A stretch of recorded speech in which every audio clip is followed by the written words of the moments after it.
Hello. Welcome or welcome back. Dirty Diana. It's one of the most iconic songs from, in my opinion, the most iconic music artist ever. He's in my top 3 of my all-time favorites. But you're not here to hear my thoughts about my favorite music artists. The reason for that previous paragraph is because a few months ago I was thinking about the Dirty Diana song. The tone, meaning, lyrics. So I asked my AI buddy to give me some story suggestions inspired by the song. Before getting to the story, here's a quick one-paragraph preview of the first story inspired by the song. The Melody of Regret. In the glittering but ruthless world of Los Angeles's music industry, the melody of regret weaves a poignant tale of ambition, downfall, and the quest for redemption. Once revered as the Queen of Rock, Diana Deville's legacy is marred by the careers and lives she shattered in her relentless pursuit of success. But as the twilight of her life approaches, Diana seeks to make amends, confronting the ghosts of her past in a desperate bid for forgiveness. From the heights of fame to the depths of despair, this story explores the complex dynamics of power, the price of ambition, and the possibility of second chances, all set against the backdrop of the ever-changing melodies that define our lives. Also, before getting to the story, I have to give this warning that Chapter 4 will be dark. I know it's giving away one of the big plots of this story, but if you're going through a dire mental health issue right now, or don't want to be reminded about that type of health issue, then skip Chapter 4 altogether, and just go to Chapter 5 from Chapter 3. Okay. Now without further ado, here's the Melody of Regret. Chapter 1. A Prelude to Redemption. Diana stepped out onto the balcony of her high-rise apartment, gazing out at the glittering city skyline as dusk settled in. She slowly swirled the glass of red wine in her hand, lost in her thoughts as faint sounds of traffic drifted up from the streets below. The view was stunning, something she might have admired deeply years ago when she first arrived in the cutthroat entertainment world of Los Angeles. Yet now it barely registered. The opulent surroundings serving more as reminders of past sins rather than achievement. 63 years old, still elegantly dressed in designer clothes with impeccably styled silver hair, she remained every inch the music executive.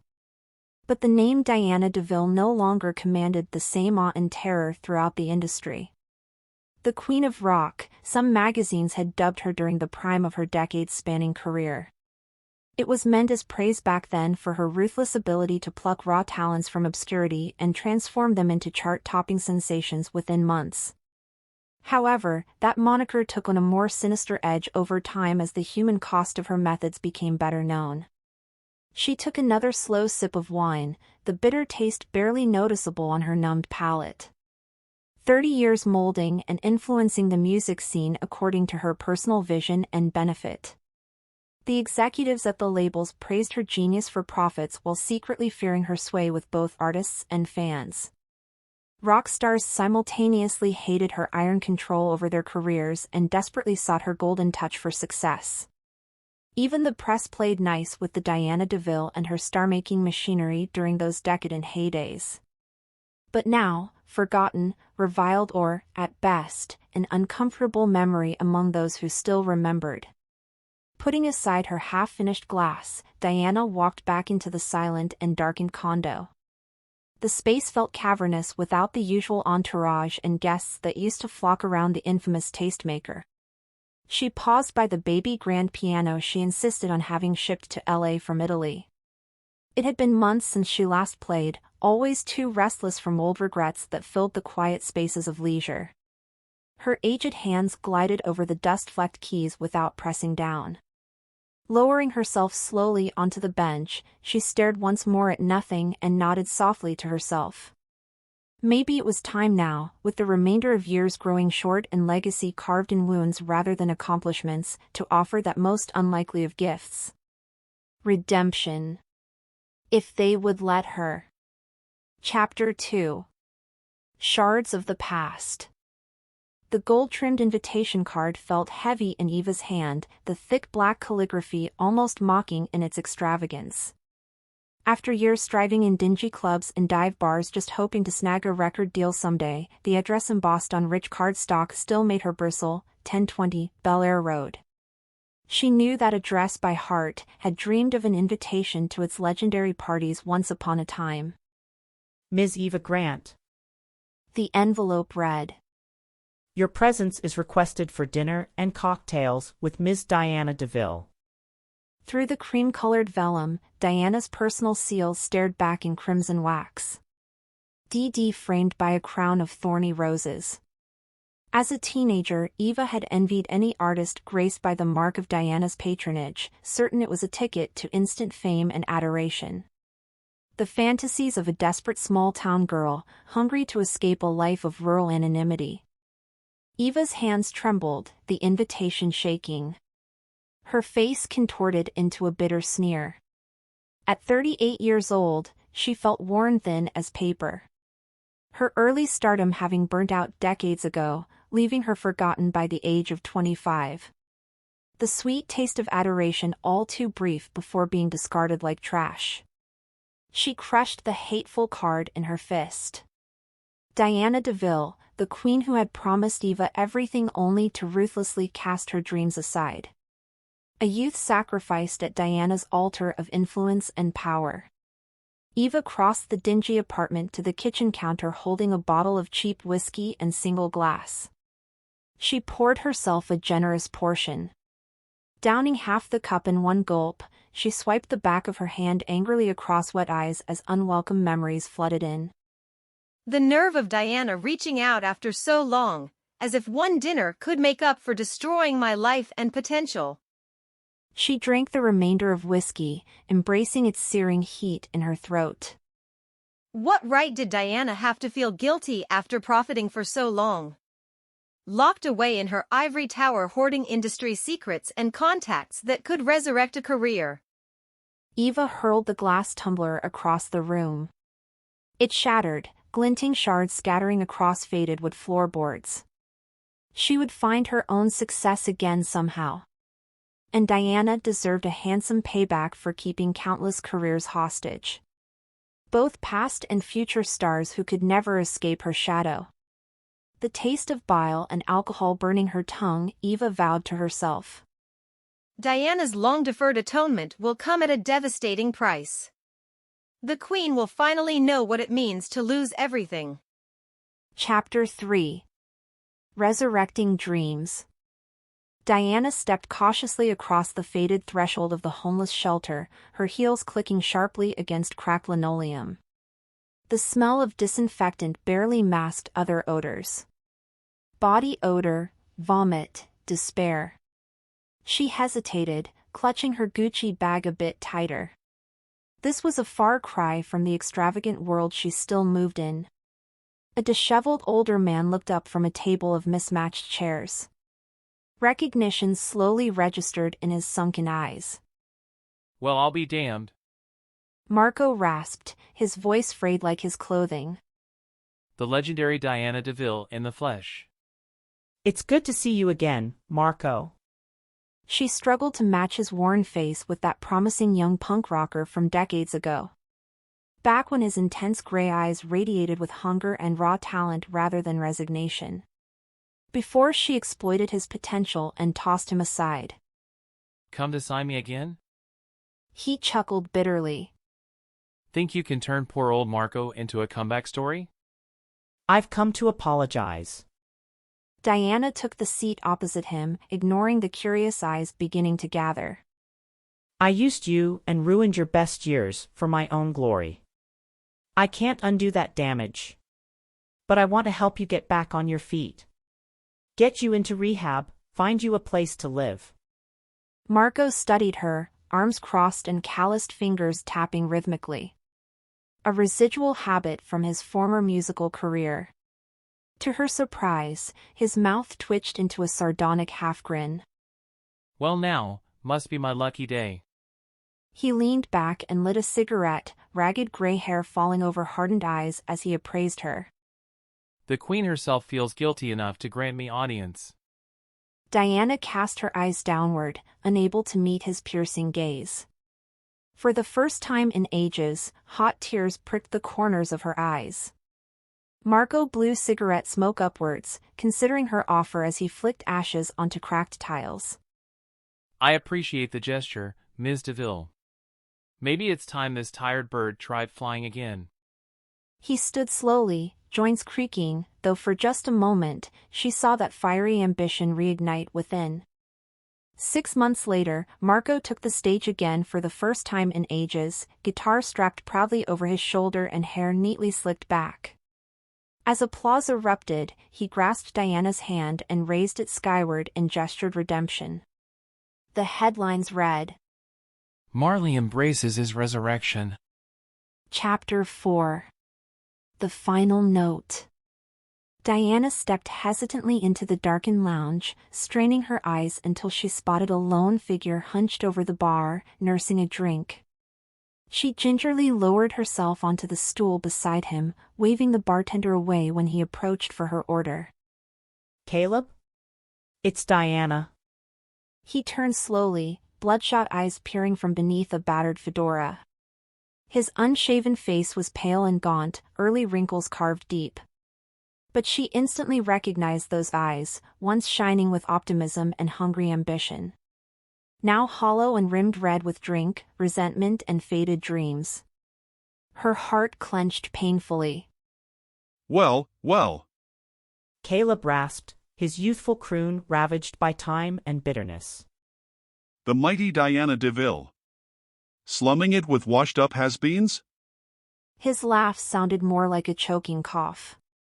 Diana noted his frayed collar, the sheen of dried vomit on his lapel. Her eyes burned, but she blinked back useless tears. I wanted to tell you. I'm so sorry, Caleb. For what I did. I was selfish and vile, I see that now. Sorry doesn't mean shit. He slammed his tumbler down, the noise echoing sharply through the deserted bar. His bloodshot eyes flashed with sudden rage as he turned fully towards her. You pretend like you didn't destroy everything for me? Just so you could make another quick buck? Diana sat silently under the barrage, devoid of excuses. She thought of the dreams and relationships she had shattered just to sculpt Caleb into a carbon copy hit machine at the height of disco. How she had controlled his entire life before dropping him from her label 5 years later. A broken man at just 30 years old. His song extinguished. Caleb trembled slightly, holding her gaze with defiance even as his eyes glistened wetly. You took everything from me. My music, my future. Even my self-respect. He reached suddenly for the hidden revolver tucked into his rumpled jacket. Diana saw the gun and froze. But she did not plead or turn away. She only watched quietly as Caleb brought the muzzle to his temple with trembling hands. His tears escaped at last, face contorting in anguish and rage. At that moment, Diana solemnly knew. There could be no redemption here. The sins now reaped from seeds she had sown. The gunshot roared for an instant. Then only silence remained.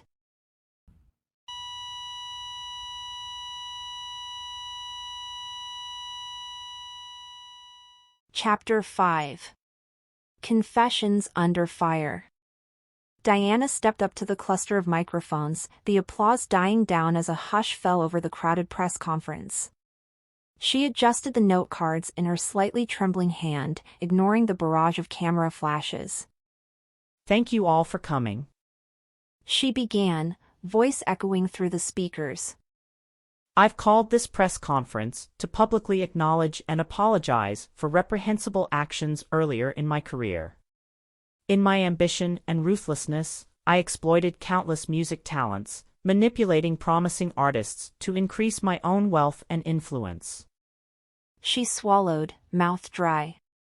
I took advantage of youth, binding them legally to unfair contracts and controlling public images purely for optimal sales. I ruined lives through my selfishness. Many experienced emotional breakdowns and career ruination even after parting from my management. The sea of faces watched her impassively, reporters' pens scratching diligently across notepads to record her bombshell confession. For those I've harmed, directly or through precedent, I am deeply sorry. Her voice finally shook, eyes welling up involuntarily. I carry profound regret and intend to atone however I can for the damage incurred. I've established Second Chance Artists, a nonprofit dedicated to supporting musicians whose careers were cut unjustly short. My entire estate will fund this organization beyond my lifetime. She stepped back. Quiet murmurs rippled through the crowd until a hand shot up. Diana.